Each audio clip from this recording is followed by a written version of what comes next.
bir kadın buldum. Tam evlenmedik. Demez mi? Herkes bana bakıyor. Kızım dedim benim adım Aylin değilmiş. Kadın nedir sonra? Yok dedi senin adın bundan sonra Hayri.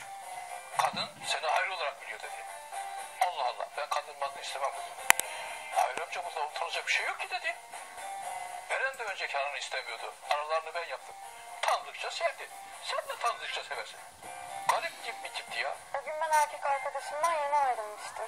Öyle bunalıcınalım denize bakıyordum. Birden yanıma yanaştı. Üstücülük aman boşver sen erkeksin. Sana başka birini yapacağım dedi.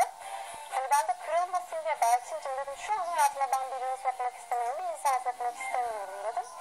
İşte insan sokmak istemiyorum demeye demeydi. Öyle deyince bana yaptım. Sandalyeyi yaptı. Ben yine iyi kurtuldum sandalyeyle.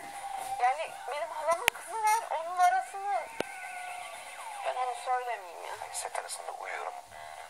Gelmiş uyurken aram yapmış yani. Bir uyandım aram yapılı böyle yapılı duruyorum. Ya dedim Belçim neden yapıyorsun dedim böyle şeyler dedim. Yapmasana dedim. Ne var dedi ya benim olayım bu dedi.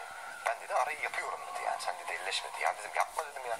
Benim aramı kimseyle yapma dedim. Ben seviyorum dedim. Aşığım Beyza'ya dedim. Dedim elleşme. Dedi kimi yapacağım ben kimin arasını yapacağım dedi. Git dedim yani kimi buluyorsan bul dedim. Sonra gitmiş Caner'i uğraşmış falan. Hatta setteki yönetmen yardımcısının arasını 3 kişiyle yapmış yani artık. Ne yapalım diye oturduk düşündük sonra dedik ki acaba Yılmaz abiyle mi konuşsak? Yılmaz abi dedik ya bu kız dedik herkesin arasını yapmaya çalışıyor. Buna dedik ne yapalım dedik elleşmeyin dedi siz dedi. Niye elleşiyorsunuz dedi. Kapıya dedi biraz dedi pervazı dedi sirke suyunu damlatın dedi. Bir de dedi ceviz sucuğunu verin dedi o gidecek zaten dedi. Elleşmeyin dedi yani. Hayır ben de çok fazla üstüne de gidemiyorum yani sonuç olarak Yılmaz abi 2 gün sonra bir rol verir bir yerde bir başrol oynatır bir şey yapar yani bir şey de diyemiyorum. Aramı da bozmak da istemiyorum. Ama